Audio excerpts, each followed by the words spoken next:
아침에 마시는 찬물이 몸을 결정한다는 사실 알고 계셨나요? 아침에 눈을 뜨는 순간 이유 없이 몸이 무겁게 느껴질 때가 있습니다. 손발은 붓고 머리는 흐리고 속은 막혀 있는 것처럼 답답하고 의욕은 바닥까지 떨어져 있는 날들이 있습니다.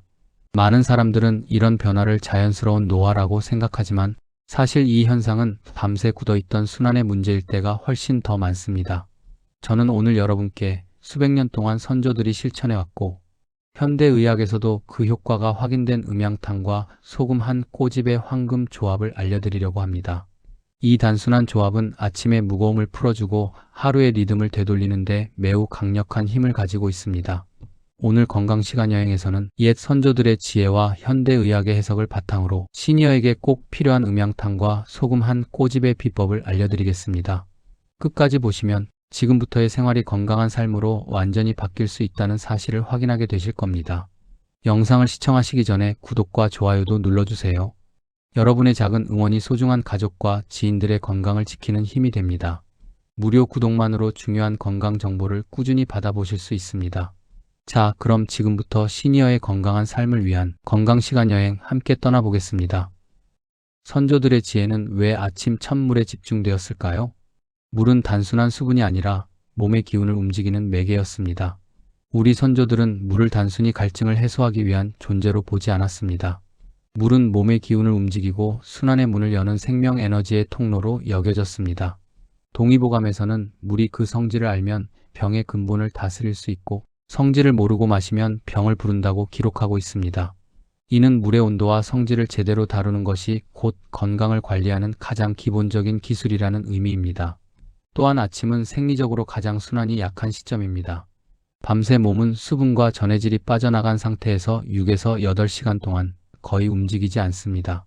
이 시간 동안 혈액은 농축되고 세포의 전이는 떨어지며 순환의 흐름은 크게 둔화됩니다. 그래서 선조들은 아침에 첫물이 하루 전체의 기운을 좌우한다는 것을 경험적으로 알고 있었고 물의 온도와 소금의 양을 정밀하게 조절하여 아침을 열었습니다. 결국 우리의 선조들은 아침에 물 한 잔을 그냥 넘기지 않았습니다. 그들은 그 한 잔으로 몸의 기운을 깨우고 하루를 준비했습니다. 그리고 놀랍게도 지금 과학이 그 지혜를 하나씩 증명하고 있습니다. 이제부터는 전통이 아니라 근거 있는 건강 루틴이 된 것이죠. 그래서 이제 본론으로 들어가서 도대체 뜨거운 물과 찬물이 만나면 무엇이 달라지는지, 소금 한 꼬집이 왜 그렇게 중요한지, 몸에서 실제로 어떤 변화가 일어나는지 하나씩 살펴보겠습니다. 먼저 음양탕의 온도는 왜 이렇게 중요할까요? 음양탕은 뜨거운 물과 찬물을 섞어 몸이 가장 편안하게 받아들이는 온도로 맞춘 물을 말합니다. 이 온도는 단순한 미지근함이 아니라 몸의 생체 리듬과 맞아떨어지는 36도에서 42도 사이의 생명 온도입니다. 너무 뜨거운 물은 위 점막을 자극하고 몸의 열을 과도하게 끌어올립니다. 반면 찬물은 혈관을 급격하게 수축시키고 체온을 떨어뜨려 순환을 막습니다.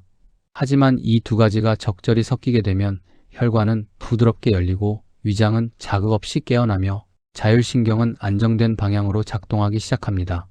결국 음양탕은 순환의 리듬을 회복시키는 온도 조율 물이라고 할 수 있습니다. 두 번째로 소금 한 꼬집은 세포를 깨우는 신호입니다. 음양탕에 소금을 넣는 이유는 단순히 맛 때문이 아닙니다. 천일염 한 꼬집의 소금은 몸속 세포들이 물을 흡수할 수 있도록 만들어주는 전해질의 스위치입니다. 우리 몸의 세포들은 나트륨과 칼륨의 전이 차이로 작동하는데 아침에는 이 균형이 깨져 있는 경우가 많습니다. 소금 한 꼬집은 세포막 전이를 회복시키고 물이 세포 안으로 흡수될 수 있도록 통로를 열어줍니다. 선조들이 소금은 물의 길을 지킨다고 표현한 이유가 바로 여기에 있습니다. 과학적 관점에서 보더라도 매우 정확한 표현입니다. 음양탕과 소금 한 꼬집이 몸에 좋은 것은 분명합니다. 하지만 모든 건강 루틴이 그렇듯이 올바른 방식으로 실천해야 제대로 된 효과를 얻을 수 있습니다. 많은 분들이 기본 원리를 이해하지 못하고 잘못된 방법으로 실천에 오히려 불편함을 겪는 경우도 있습니다.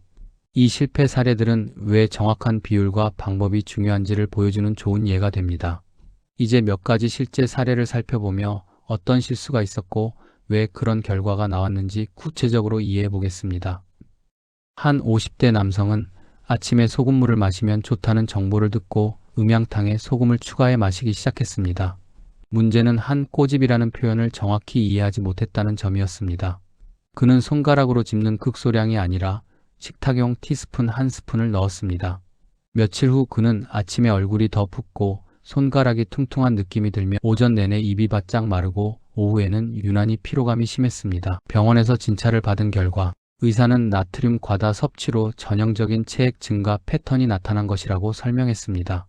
사실 소금 한 꼬집은 0.4에서 0.6g 정도지만 티스푼 한 스푼은 약 4에서 6g, 즉 10배 차이에 가깝습니다. 이 차이가 몸에는 매우 크게 작용합니다. 이처럼 소금의 양은 아주 작은 차이로도 몸에 큰 영향을 줄 수 있습니다. 하지만 소금의 양만 문제가 되는 것은 아닙니다. 온도 역시 잘못 사용하면 몸이 바로 반응을 보이게 됩니다. 두 번째 실패 사례는 너무 뜨거운 물을 사용해 위를 자극한 60대 여성입니다. 이 여성은 따뜻한 물이 건강에 좋다는 말을 듣고 끓는 물을 식히지 않은 채 바로 음양탕을 만들었습니다. 그녀는 뜨거울수록 몸에 더 좋다고 생각했습니다. 하지만 며칠 지나지 않아 속쓰림과 명치 부근에 불편감이 나타났고 식사 후 더부룩함이 반복되었습니다. 내시경 검사 결과 위 점막에 미세한 염증이 생긴 것으로 확인되었습니다. 의사는 95도 이상의 물은 위 점막을 순간적으로 데울 수 있고 아침 공복에는 이런 자극이 더 크게 작용한다고 설명했습니다. 음양탕의 목적은 몸을 부드럽게 깨우는 것이지 위장을 자극하는 것이 아닙니다. 온도를 맞추지 못하면 이렇게 위장에 부담이 갈 수 있습니다.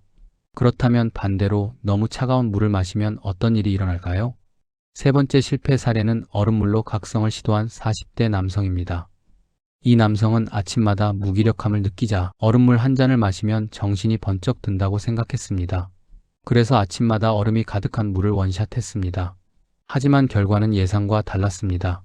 며칠 지나지 않아 아침마다 복통을 호소했고 잦은 설사와 손발 냉증이 심해졌습니다. 오히려 낮 동안의 피로감은 더 심해졌습니다.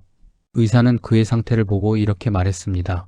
얼음물은 혈관을 급격히 수축시키고 위장에 강한 스트레스를 줍니다. 아침 공복에는 가장 피해야 하는 선택입니다. 즉, 얼음물은 잠은 깨워줄 수 있어도 몸은 스트레스를 받고 순환은 오히려 더 나빠지는 것입니다. 이제 소금의 양, 물의 온도 외에도 기저질환이 있는 분들이 주의해야 하는 부분도 살펴보겠습니다. 고혈압이 있는 줄 모르고 소금을 넣었던 70대 어르신이 있었습니다. 이분은 음양탕이 좋다는 얘기를 듣고 매일 소금을 넣어 마시기 시작했습니다. 그러나 본인은 혈압이 높은 편이라는 사실을 정확히 인지하지 못했습니다. 몇 날 며칠 뒤 오후마다 머리가 무겁고 눈 뒤쪽에 묵직함이 느껴지며 얼굴이 화끈거리고 두통이 반복되어 병원을 찾았습니다. 검사 결과 혈압이 평소보다 높은 상태였습니다.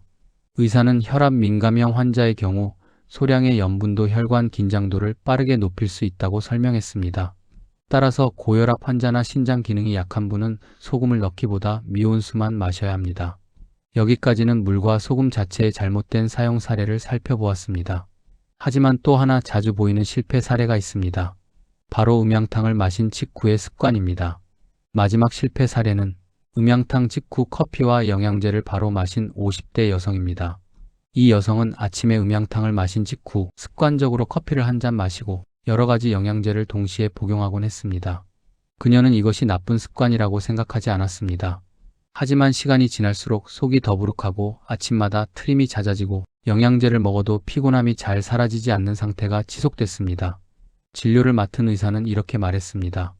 음양탕은 몸의 리듬을 안정시켜주는 물입니다. 그 직후에 카페인과 영양제를 넣으면 위장에 부담이 몰리고 흡수율도 떨어집니다. 최소 10에서 15분의 간격이 필요합니다. 즉, 음양탕은 몸의 균형을 만들어주는 물인데 그 균형이 잡히기도 전에 자극성 물질을 넣으면 효과가 사라지는 것입니다. 이처럼 음양탕은 올바른 원리만 이해하면 누구나 좋은 효과를 얻을 수 있지만 작은 실수에도 몸이 빠르게 반응할 만큼 정밀한 물이기도 합니다. 이번에는 성공한 실제 사례들을 하나씩 살펴보겠습니다. 50대 여성 어씨는 오랫동안 아침마다 얼굴과 손이 심하게 붓는 증상으로 고생했습니다. 아침에 눈을 뜰 때마다 눈꺼풀이 무겁게 내려앉는 느낌이 강했고 머리가 흐려져 커피를 마시기 전에는 제대로 집중할 수 없었습니다. 그녀는 음양탕을 정확한 방식으로 3주 동안 실천했습니다. 뜨거운 물 100ml와 찬물 100ml를 섞어 약 40도의 미온수로 만들었고 천일염 한 꼬집을 넣어 기상 후 5분 이내에 3번에 나누어 천천히 마셨습니다. 음양탕 후 커피는 최소 20분 뒤에 마셨습니다. 10일이 지났을 때부터 아침 부종이 눈에 띄게 줄어들기 시작했고 머리가 맑아지는 속도도 크게 개선되었습니다. 3주 차에는 아침 피로감이 사라지면서 얼굴 붓기가 이전보다 절반 가까이 줄어든 상태가 지속되었습니다. 그녀는 눈을 뜨는 순간부터 가벼워진 느낌이 든다고 말했습니다. 의사는 이러한 변화가 수분과 전해질의 균형이 정상화되면서 순환과 세포 기능이 회복된 결과라고 설명했습니다. 이처럼 붓기와 두뇌 흐림이 개선된 사례가 있는가 하면 오랫동안 소화 불편으로 고생해온 분에게도 음양탕은 매우 큰 변화를 가져다 주었습니다. 60대 남성 B씨는 아침마다 명치가 답답하고 가스가 차는 불편함이 자주 발생했습니다. 아침 식사를 하면 속이 무겁고 더부룩해 일상의 리듬이 흔들릴 때가 많았습니다. 그는 음양탕의 온도를 조금 더 따뜻하게 조정해 실천했습니다. 찬물 80ml와 뜨거운 물 120ml를 섞어 약 42도 정도의 온도로 만들었고 소금은 아주 작은 한 꼬집만 넣었습니다. 마시기 전 컵을 아래에서 위로 천천히 저어 온도를 균일하게 맞췄습니다. 음양탕 후 10분 동안은 아무것도 먹지 않고 호흡을 안정시키는 시간을 가졌습니다.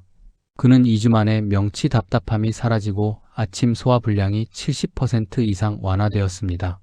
가스가 차는 느낌도 크게 줄어들었고 아침 식사가 편안해지면서 하루 전체의 컨디션도 좋아졌습니다. 그는 속이 먼저 편안해지니 아침이 훨씬 부드럽게 열리는 느낌이라고 표현했습니다. 의사는 미온수가 위장 신경을 안정시키고 소량의 전해질이 위내 환경을 활성화한 결과라고 해석했습니다. 소화가 약한 분들에게도 도움이 되지만 아침마다 극심한 피로를 느끼고 기운이 떨어진 분에게도 음양탕은 놀라운 변화를 일으켰습니다. 40대 여성 C씨는 밤에 충분히 자도 아침에 기운이 없고 점심쯤이면 집중력이 급격히 떨어지는 상태를 반복했습니다.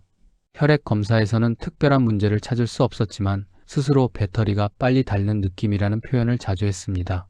그녀는 기본 음양탕 레시피를 그대로 따랐습니다. 뜨거운 물과 찬물을 각각 100ml씩 섞어 손등에 닿았을 때 편안한 온도로 맞추고 천일염 한 꼬집을 넣어 마신 뒤 2분간 가벼운 스트레칭을 했습니다. 3주가 지나자 변화는 확실했습니다. 아침 무기력함이 거의 사라졌고 오후까지 집중력이 유지되며 피로 회복 속도 역시 눈에 띄게 빨라졌습니다. 수면 질도 함께 개선되면서 에너지 리듬이 전체적으로 안정되는 모습을 보였습니다. 그녀는 아침에 몸의 스위치가 먼저 켜지는 느낌이 든다고 표현했습니다. 이는 물과 전해질이 세포 에너지 대사를 활성화시킨 전형적인 변화입니다. 피로뿐 아니라 아침마다 몸이 뻣뻣한 분의 경우에도 음양탕은 큰 변화를 만들어냅니다.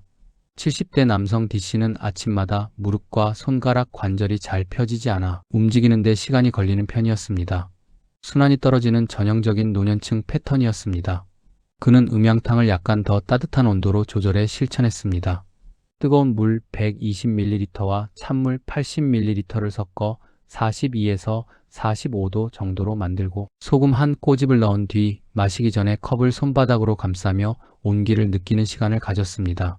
한개월 후 그는 아침 관절의 뻣뻣함이 절반 이상 줄어들었고 손가락이 이전보다 부드럽게 움직이며 발끝의 저림도 크게 줄어들었다고 말했습니다. 걷기 시작하는 속도도 더 빨라졌습니다. 의사는 미온수가 혈액 점도를 낮추고 소량의 전해질이 신경 전달과 근육 기능을 활성화한 결과라고 설명했습니다.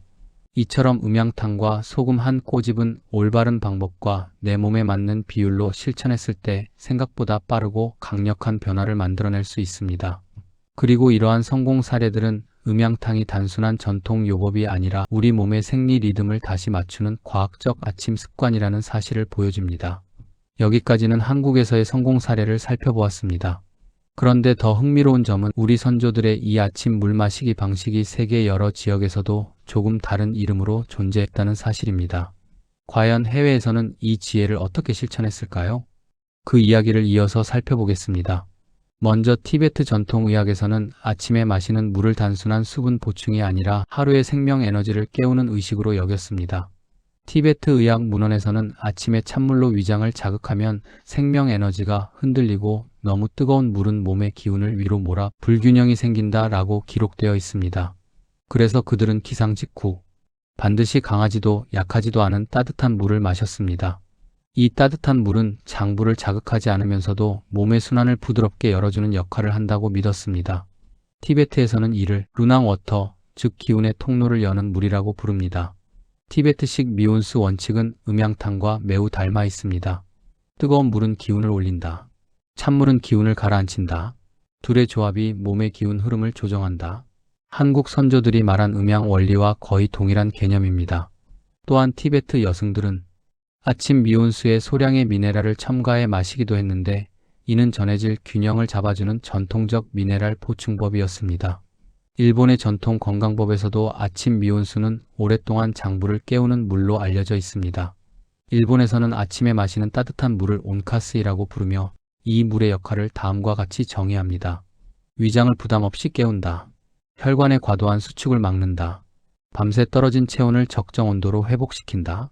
신장의 여과 기능을 부드럽게 시작시킨다. 특히 일본 전통의학에서는 기상 직후 찬물을 마시는 것을 매우 경계합니다. 찬물은 하루의 리듬을 무너뜨리고 장을 경직시키는 요인이라고 명시하기도 할 정도입니다. 또한 일본은 아침 따뜻한 물에 소량의 소금 혹은 미네랄을 더하는 방식을 장부 강화법의 한 형태로 사용해 왔습니다. 현대에도 일부 병원이나 건강센터에서 미온수 요법을 추천하고 있습니다. 일본식 미온수 요법이 강조하는 원리는 다음과 같습니다. 1. 아침은 순환이 가장 약하다. 2. 따뜻한 물이 혈류를 먼저 열어준다. 3. 과도한 냉혈 자극은 오히려 기운을 흐트러뜨린다. 이는 음양탕의 원리와 너무도 흡사합니다. 하버드 의대에서는 아침에 마시는 물의 온도가 자율신경계에 미치는 영향을 연구한 바 있습니다. 연구 결과는 매우 명확합니다. 40도 전후의 미온수는 부교감신경 활성도를 높인다. 따뜻한 물은 위장과 혈관을 자극하지 않아 스트레스 반응을 줄인다. 미온수는 카페인 없이도 각성을 돕고 혈류 안정을 돕는다. 하버드 연구팀은 기상 후 미온수를 마시면 심박 변이가 안정되는 특징을 발견했는데 이는 스트레스 저항력 증가와 자율신경 안정을 의미합니다. 즉, 미온수는 몸을 긴장, 각성 모드로 만드는 커피와 달리 몸을 안정, 집중 모드로 부드럽게 전환시키는 물입니다. 이 점은 음양탕이 가지는 부교감 신경 안정 효과와 정확히 일치합니다. 미국 메이오 클리닉에서는 기상 직후 미온수 섭취의 순환 개선 효과를 실제 혈액점도 수치를 통해 관찰했습니다. 연구에 따르면 미온수는 10에서 15분 안에 혈액 점도를 낮추고 점도가 낮아지면 미세혈관의 흐름이 개선되며 특히 노년층에서 효과가 두드러지게 나타납니다. 밤새 몸이 탈수되고 혈액이 농축되는데 미온수는 이 혈액을 바로 희석시키고 혈관 벽의 부담을 줄여 순환을 부드럽게 열어주는 역할을 한다는 것입니다. 이는 음양탕이 아침의 혈류 리셋에 좋다는 선조들의 경험적 지혜와 완전히 같은 방향을 가리킵니다.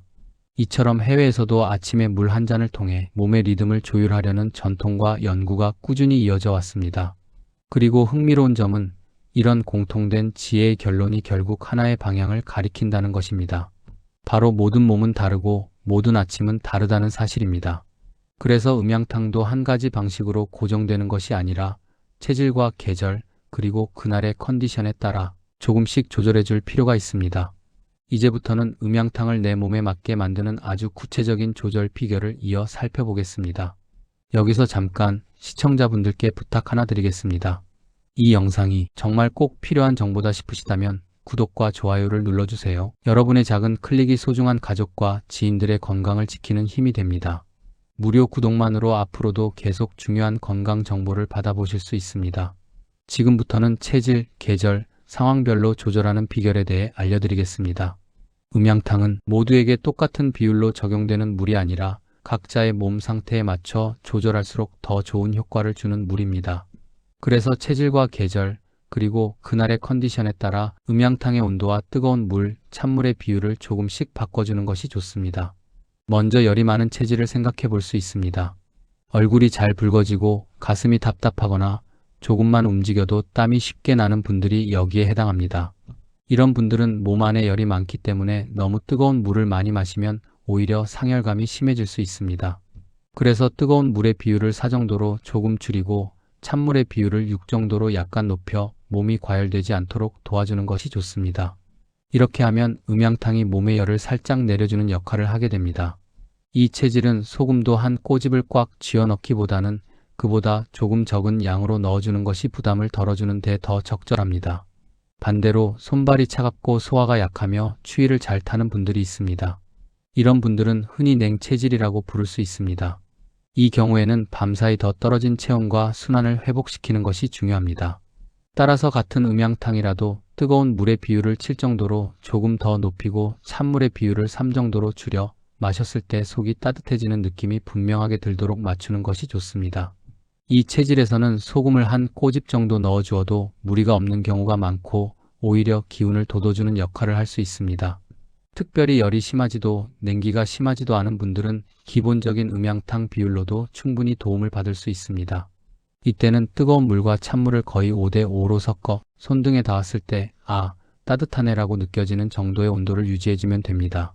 우리가 흔히 말하는 미지근한 물보다는 조금 더 따뜻한 정도, 약 40도 전후면 대부분의 분들에게 무리가 없습니다. 계절에 따라서도 조절이 필요합니다. 여름에는 외부 온도가 높아서 몸에도 자연스럽게 열이 오르기 쉽습니다. 이때 지나치게 뜨거운 물을 마시면 땀이 더 나고 피로감을 느끼기 쉽기 때문에 음양탕의 온도를 약간 낮춰 부드러운 미온 정도로 유지해주는 것이 좋습니다. 그렇다고 너무 차게 만들면 아침에 위장을 자극하기 때문에 차갑지도 않고 뜨겁지도 않은 부드러운 온기를 기준으로 잡는 것이 좋습니다. 반대로 겨울에는 혈관이 쉽게 수축하고 손발도 차가워지는 계절입니다. 이럴 때 음양탕은 체온을 조금 더 끌어올려 줄 수 있도록 평소보다 2에서 3도 정도 더 따뜻하게 맞춰주는 것이 좋습니다. 상황에 따라 조정하는 방법도 있습니다. 아침마다 손이나 얼굴이 심하게 붓는 분들은 음양탕을 너무 뜨겁게 만들기보다 기본 온도로 유지하면서 마신 직후에 코로 깊게 들이마시고 입으로 길게 내쉬는 심호흡을 3번 정도 함께 해보는 것이 좋습니다. 이렇게 하면 물이 들어가며 열리는 순환과 호흡으로 풀어주는 긴장이 함께 작용하면서 부종이 좀 더 수월하게 빠져나가는 데 도움이 됩니다. 결국 음양탕의 정답은 하나의 숫자가 아니라 마신 뒤 몸이 어떻게 반응하는가에 달려 있습니다. 한 모금 마셨을 때 속이 부드럽게 따뜻해지고 10분 정도 지났을 때 손발이 조금씩 따뜻해지거나 머리가 맑아지는 느낌이 든다면 그 음양탕은 지금 내 몸에 잘 맞는 비율이라고 볼 수 있습니다. 복잡한 계산보다 중요한 것은 물을 마신 뒤 몸이 보내는 신호에 귀 기울이는 태도입니다. 음양탕과 소금 한 꼬집이 왜 좋은지는 알겠는데 정작 그럼 아침에 어떻게 만들어서 언제 어떻게 마셔야 하느냐가 가장 궁금한 부분일 수 있습니다. 이 부분을 구체적으로 정리해 보겠습니다. 먼저 마시는 시기에 대해 이야기해 보겠습니다. 음양탕은 가능하면 기상 후 5분 이내에 마시는 것이 좋습니다. 우리가 자는 동안에는 호흡과 땀, 피부를 통해 수분이 빠져나가지만 보충은 거의 이루어지지 않습니다. 그래서 아침에 일어났을 때 몸 안의 물과 전해질은 부족한 편이고 혈액은 밤사이 농축되어 끈적해지기 쉽습니다. 기상 후 5분 이내의 시간은 이 농축된 혈액에 첫 번째 물과 전해질을 공급해 줄 수 있는 가장 좋은 타이밍입니다. 너무 늦게, 예를 들어 1시간쯤 지나서 마시면 이미 몸은 커피나 빵, 다른 음식들을 받아들이기 시작한 뒤일 수 있고 그만큼 순수한 물 한 잔의 리셋 효과는 줄어들 수 있습니다. 다음은 물을 섞는 순서입니다. 음양탕을 만들 때는 뜨거운 물을 먼저 붓고 찬물을 나중에 섞는 방식이 과학적으로 가장 안정적입니다. 그 이유는 먼저 뜨거운 물을 사용하는 과정에서 단순히 물을 끓인다는 행위가 아니라 가열을 통해 물속에 존재할 수 있는 잔류 미생물, 박테리아, 수용성 불순물이 크게 감소하기 때문입니다. 물이 100도씨에 도달하면 대부분의 일반 세균은 사멸하고 염소나 미세한 기체 성분도 증발하며 물의 화학적 안정성이 높아집니다. 즉, 뜨거운 물을 먼저 사용하는 것은 결과적으로 보다 위생적이고 안정된 물 환경을 만드는 과정입니다. 또한 뜨거운 물을 먼저 붓는 것이 중요한 더 큰 이유는 연력학적 안정성 때문입니다. 뜨거운 물은 밀도가 낮아 위로 뜨고 찬물은 밀도가 높아 아래로 내려가기 때문에 뜨거운 물을 먼저 담아두면 이후 찬물을 섞을 때 자연스러운 대류가 발생합니다. 이 대류 흐름이 컵 안에서 물을 고르게 순환시키며 온도를 균일하게 맞춰주는 데 결정적인 역할을 합니다. 반대로 찬물을 먼저 담고 뜨거운 물을 위에 부으면 뜨거운 물이 밀도 차이로 위에 머물면서 열층화가 생겨 위쪽은 뜨겁고 아래쪽은 차가운 층이 분리된 물이 되기 쉽습니다. 이 상태에서는 음양탕에서 가장 중요한 안정된 미온 상태를 얻기 어려워집니다. 따라서 뜨거운 물을 먼저 준비하고 그 위에 찬물을 섞어 온도를 낮추는 방식은 위생적, 화학적으로도 안전하며 물리적으로도 가장 빠르고 정확하게 음양탕의 적정 온도를 만들 수 있는 과학적으로 합리적인 순서입니다. 다음은 소금의 양입니다. 여기서 말하는 소금 한 꼬집은 손가락 2-3개로 집었을 때 살짝 올라오는 정도의 양을 말하며 보통 0.4에서 0.6g 정도입니다. 실제 느낌으로는 물을 다 섞고 난 뒤 혀로 맛을 보았을 때 짠맛이 분명하지만 자극적이지 않고 부드럽게 느껴지는 정도가 적당합니다. 이 정도 양의 소금은 세포가 물을 받아들이는데 필요한 나트륨과 미네랄을 제공하면서도 신장이나 혈압에 큰 부담을 주지 않는 선에 머무르게 해줍니다. 다만 고혈압, 심혈관 질환, 신장 기능 저하 등으로 의사가 염분 제한을 권고한 분들은 소금을 넣지 않고 미온수만으로도 충분한 도움을 받을 수 있다는 점을 꼭 기억해야 합니다. 이런 분들은 음양탕의 온도 효과만 활용하시는 것이 안전합니다. 어떤 소금을 쓰느냐도 중요합니다. 가능한 경우라면 미네랄이 살아있는 천일염이나 자연염을 사용하는 것이 좋습니다. 이 소금에는 나트륨뿐 아니라 마그네슘, 칼슘, 칼륨 같은 미량 미네랄이 함께 들어있어 전해질 균형을 부드럽게 맞춰주는 데 도움이 됩니다. 정제염은 나트륨 함량은 충분하지만 미네랄이 거의 제거되어 있어 전해질의 폭넓은 균형보다는 단순한 염분 공급 역할에 가깝습니다. 만약 천일염이 없다면 히말라야 소금이나 미네랄 솔트와 같이 미네랄이 포함된 소금도 대체로 같은 목적에 사용할 수 있습니다. 그래도 가장 중요한 것은 과하지 않은 양입니다. 이제 실제로 마시는 방법을 생각해 보겠습니다. 음양탕은 한 번에 벌컥 들이키기보다는 3번에 나누어 천천히 마시는 것이 좋습니다. 첫 번째 모금에서는 물을 입안에 잠시 머금으면서 혀와 입안이 온도와 맛에 적응할 시간을 줍니다. 이 과정에서 침이 잘 분비되고 침과 함께 위장으로 내려가는 첫 물이 훨씬 부드럽게 받아들여집니다.